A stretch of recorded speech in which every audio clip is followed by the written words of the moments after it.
Eu sou a Biana Oliveira e estarei com vocês aqui no Conexão Educativa pela TV Alegria, todas as quintas-feiras às 19 horas, para falarmos sobre educação, entretenimento, relacionamento socioemocional, comunidade escolar, entre outros. Eu sou especialista em psicopedagogia, alfabetização e letramento. O Conexão Educativa é um espaço para falarmos sobre o universo da educação, discutir temas, acontecimentos, situações que nos levem à reflexão para sempre estarmos evoluindo, como a educação é uma constante evolução. Para isso, receberemos especialistas, profissionais da educação, da saúde e até mesmo membros da comunidade escolar. Então eu convido você a participar conosco, mandando sugestões, dúvidas ou até mesmo sugerindo temas para serem abordados aqui no programa, através do telefone que está na sua tela. E se você me vê pela primeira vez, não se esqueça de baixar o aplicativo TV Alegria na sua loja de aplicativos de qualquer dispositivo com internet. Para a nossa reflexão de hoje, iremos receber Daniela Monticelli, professora concursada há 24 anos pelo estado do Tocantins e advogada especialista em direito médico e da saúde, com ênfase no direito das pessoas com deficiência e autismo. E falaremos sobre a inclusão nas escolas nos dias atuais. Como podemos facilitar a rotina dessas crianças, que por si só já é um desafio. Seja bem-vinda, Dani. Obrigada. Vamos então falar um pouquinho desse assunto tão polêmico, né? Que a gente precisa refletir nos dias atuais. Quais os benefícios e recursos estão disponíveis nas escolas que atendem esses estudantes de educação inclusiva? Primeiro eu quero agradecer a oportunidade, tá? Muito obrigada, TV Alegria, por me convidar. Eu estou vindo do Tocantins para esse momento e infelizmente, falar de inclusão é um assunto polêmico no Brasil, né? Realmente. Porque inclusão, a educação inclusiva ainda é muito difícil de acontecer, né? Então, nós temos recursos, a lei brasileira de inclusão fala de recursos, fala das adaptações necessárias para que essa criança, para que esse adolescente, esse estudante público-alvo da educação especial, para que ele tenha condições de aprender igual os demais, né? Então, nós temos vários recursos para o cego, para a deficiência visual, Braille. Para a criança, adolescente, estudante que não consegue ouvir Libras, nós temos Libras, né? Os intérpretes. Nós temos para os autistas, nós temos aí o profissional de apoio, nós temos os recursos de adaptações, tecnologia assistiva para esse público. Nós temos vários instrumentos para ajudar esse público a aprender. Temos a sala de recurso no contraturno da escola, nós temos profissionais de apoio, nós temos materiais adaptados, basta a boa vontade da gestão, dos professores, capacitação. E diante disso tudo, como que você tem visto, né, e avalia o preparo desses profissionais, né, para lidar, né, com a inclusão desses estudantes? Eu vou trazer a realidade lá do Tocantins. Nós tivemos travamos uma luta para trazer para essa escola, eu sou da rede estadual de ensino, para trazer um mínimo de capacitação para esse profissional de apoio.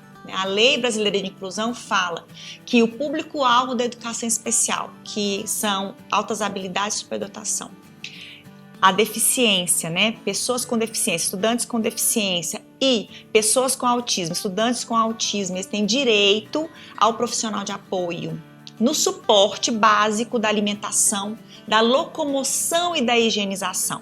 Se o autista é não verbal, se esse estudante é não verbal, o profissional de apoio ele pode ajudar nisso. Mas ele ele vai dar suporte básico. Mas, infelizmente, esses profissionais não têm capacitação alguma. eles são de ensino médio, são contratados, existe uma rotatividade muito grande, porque são apenas de contratação. Não cria vínculo, Não né? cria vínculo. Mas o que acontece? Lá no Tocantins, não tinha nenhuma capacitação, nós começamos a exigir essa capacitação.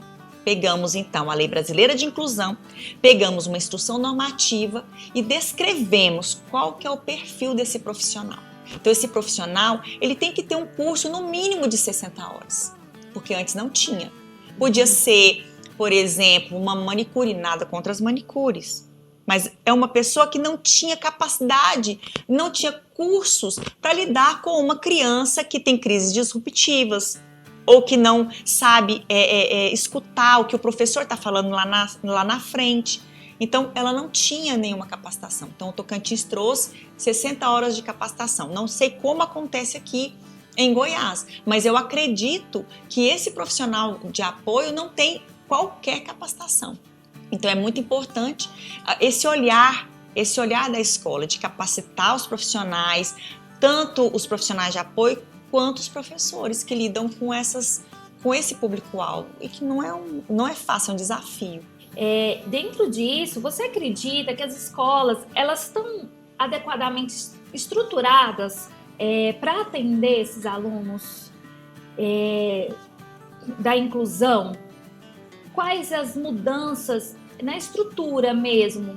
Porque a gente muitas vezes tem a capacitação do professor, mas e as escolas? Você vê essa realidade? Eu acho assim que estamos melhorando, já foi bem pior. Quando a gente vai pensar na Lei Brasileira de Inclusão, a gente está falando de 2015. Já se passaram, é muito recente, né? Já se passaram alguns anos. No entanto, ainda se fala sobre a educação inclusiva com grande espanto, né? E quando a gente fala de acessibilidade, a gente não está falando só de uma escada, de uma rampa, de um elevador, né? A gente está falando de dar condições, que é o princípio da isonomia, que é dar condições para que todos tenham acesso, não de forma igual, porque nós dois somos diferentes. Eu aprendo diferente de você. Existe o estudante que tem altas habilidades, ele tem uma facilidade. Mas na mesma sala existe o autista, que pode também ter altas habilidades, mas tem a dificuldade ali da socialização. Mas também tem o TDAH, e o TDAH, ele é extremamente criativo, mas aquilo tudo cansa muito ele. Então, são personagens que estão dentro do mesmo ambiente. Então, você vai falar de acessibilidade, você vai falar de inclusão. Nós não estamos falando, então, de rampa, nós não estamos falando de elevadores, nós estamos falando de acesso. A inclusão é ter acesso, todos terem acesso de acordo com as suas dificuldades para alcançar o mesmo lugar. E nós não estamos falando de conteúdo, nós estamos falando de aprendizado. Isso é diferente. Uma coisa é conteúdo, outra coisa é aprendizado. Uma pessoa aprende de forma mais rápida, mas a outra aprende de forma mais lenta. Mas o mais importante é chegar, é todo mundo chegar em algum lugar, né? E sentir que está aprendendo, que está avançando dentro da sua limitação ou dentro da sua perspectiva de ensino-aprendizagem. E aí, dentro disso tudo que você está falando, vamos pensar então, e nos estudantes? Quais que são os principais desafios que eles enfrentam? Vamos ter esse olhar deles agora, né? Para essa acessibilidade. Eu acho que o que os estudantes mais enfrentam de dificuldade é o que a gente entende da acessibilidade atitudinal. É o preconceito. É o preconceito do próprio professor. Eu escuto dos professores dizendo que aquela criança ela não tem condição de aprender. É um desestímulo muito grande. Se o professor não confia na tua capacidade, na capacidade do estudante, como que ele vai aprender? Né? Então, assim, eu já percebi, eu já vi, por exemplo, professores falando sobre festa junina, falando sobre comidas típicas, ali falando do amendoim, falando sobre a pamonha, e a criança autista ou com deficiência intelectual pintando Mickey e Minnie. O que tem a ver Mickey e Minnie com aquele contexto? Então a criança, ela está pintando, ela consegue então mexer com a massinha, Vamos então aplicar naquela criança o milho, a pamonha, Exatamente. o material, a mandioca, né? Ela está dentro do contexto de aprendizagem, ela está incluída. Isso é inclusão. Exatamente. Eu falo muito isso, sobre essa questão, né? De estar ali realmente incluída, né? E de que maneira que essa inclusão, agora vamos pensar, né? Eu tenho vários alunos de inclusão ali na sala, vai beneficiar não só os alunos, mas toda a comunidade escolar. Vamos abranger aí toda essa comunidade, que quando é feita essa inclusão realmente, como que a gente pode, né, ter esse olhar aí? A inclusão, ela não está, às vezes ela não está clara. A inclusão, quando ela acontece, ela é muito natural. Quando a inclusão acontece, a comunidade está dentro da escola. Os pais querem ajudar, né? Os professores querem contribuir. Os professores, eles querem modificar. Eles querem fazer acontecer.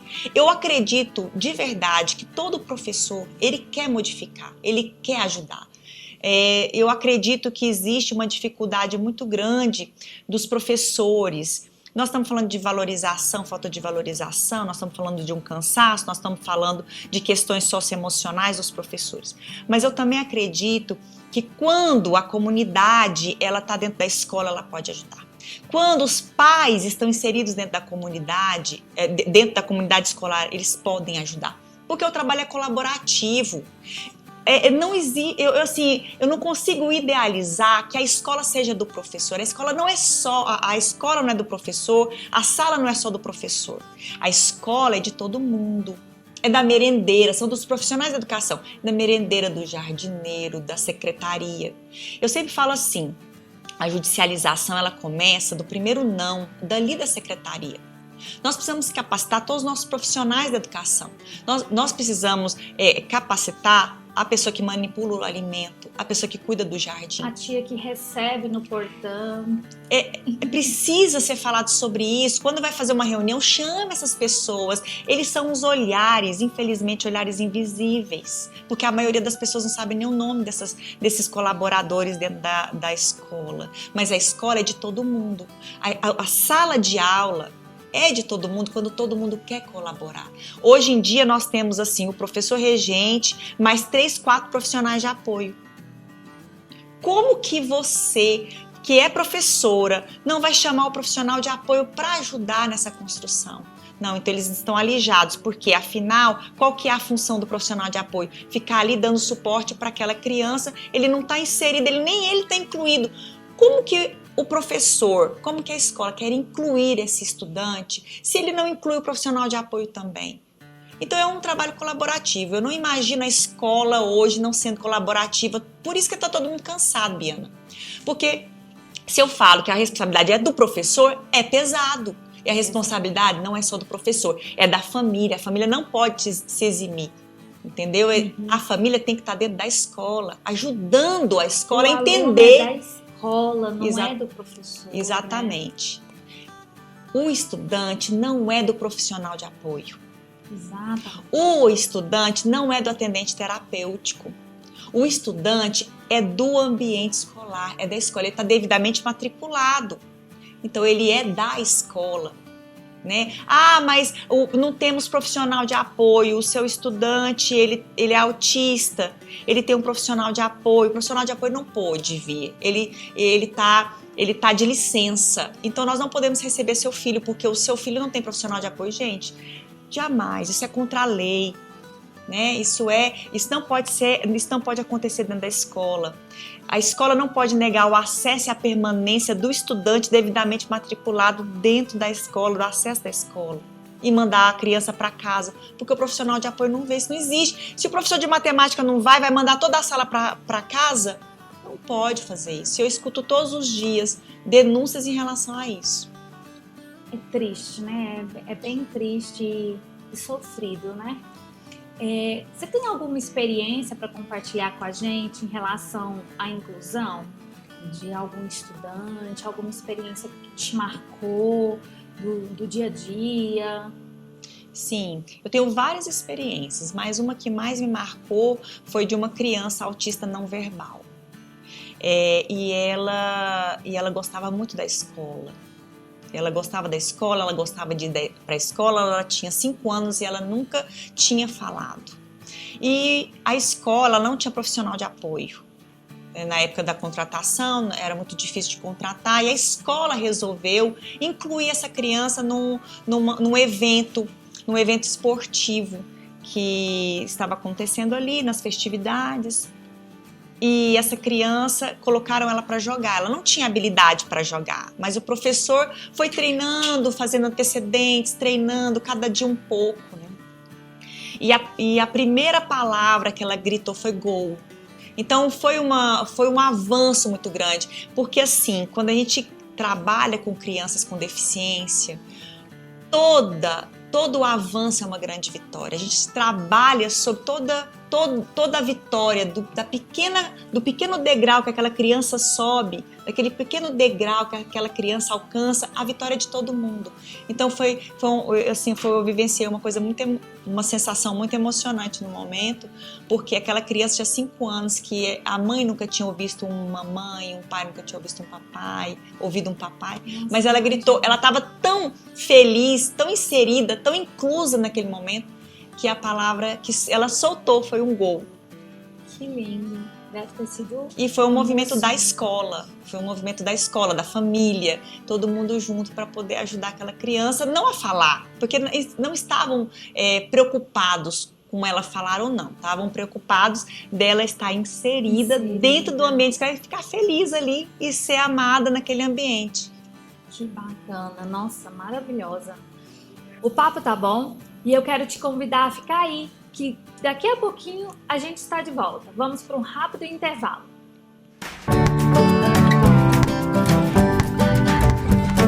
É difícil pensarmos que indivíduos são excluídos diariamente do meio social em razão das limitações físicas ou psicológicas que possuem.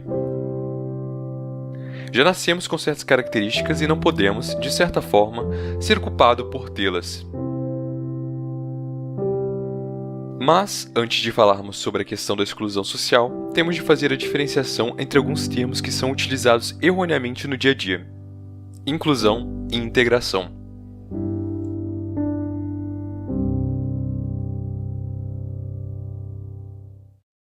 A palavra integração é um substantivo feminino que etimologicamente vem do latim integrare, que significa ato ou efeito de integrar, ou tornar inteiro. Entretanto, essa mesma palavra pode ter nuances de significado, quando utilizada por diferentes áreas. Por exemplo, na pedagogia, essa palavra pode remeter para a introdução acompanhada de um aluno com deficiências ou dificuldade de aprendizagem em uma turma. Já em um âmbito sociológico, a integração social consiste no processo de introdução de indivíduos ou grupos em contextos sociais maiores, com padrões e normas mais gerais. Como esse último significado é mais abrangente, vamos tomar essa última significação como termo que contempla todas as outras. Já a palavra inclusão significa o ato de incluir ou acrescentar, ou seja, adicionar coisas ou pessoas em grupos e núcleos que antes não faziam parte. Socialmente, a inclusão representa um ato de igualdade entre os diferentes indivíduos que habitam determinada sociedade. Dessa maneira, essa ação permite que todos os indivíduos tenham o direito de integrar e participar das várias dimensões de seu ambiente, sem sofrer qualquer tipo de discriminação ou preconceito. Alguns dos principais sinônimos de inclusão são colocação, incorporação, dentre outros. Fica mais fácil de compreender a diferença quando trazemos conceitos da teoria dos conjuntos, que é uma das teorias essenciais para o início do estudo da matemática. Imaginem que existe um conjunto principal chamado S, que representa a sociedade. Dentro dele, há vários outros subconjuntos, cada qual com seus diferentes componentes, representando os distintos grupos sociais. Então, um outro grupo é integrado ao conjunto S, nomeado D, representando os deficientes. Apesar desse subconjunto ter sido integrado ao conjunto S, de certa maneira, os elementos dele não se misturam com os elementos de outros grupos, ou seja, eles são isolados. Por consequência, eles não terão os mesmos direitos e acesso aos mesmos privilégios, embora participem de um conjunto em comum. Isso é a chamada integração. Já a inclusão é ligeiramente diferente. Comecemos novamente com o conjunto principal chamado S. Entretanto, em vez desse conjunto conter subconjuntos autônomos, ele é composto por vários elementos, cada um com sua particularidade e diferença. Entretanto, estão contidos em S em harmonia. Quando um grupo D é aderido, ou matematicamente falando, é unido a esse conjunto S, os elementos de D são incorporados aos de S, e agora pertencem ao novo conjunto chamado S2. Este novo conjunto é composto pelos elementos antigos acrescidos novos. Entretanto, não há uma separação concreta entre eles. Por conseguinte, todos os elementos são tratados de forma igualitária e sem distinções. Esse é o caso de quando acontece uma inclusão social. Agora vocês percebem a diferença entre esses dois termos?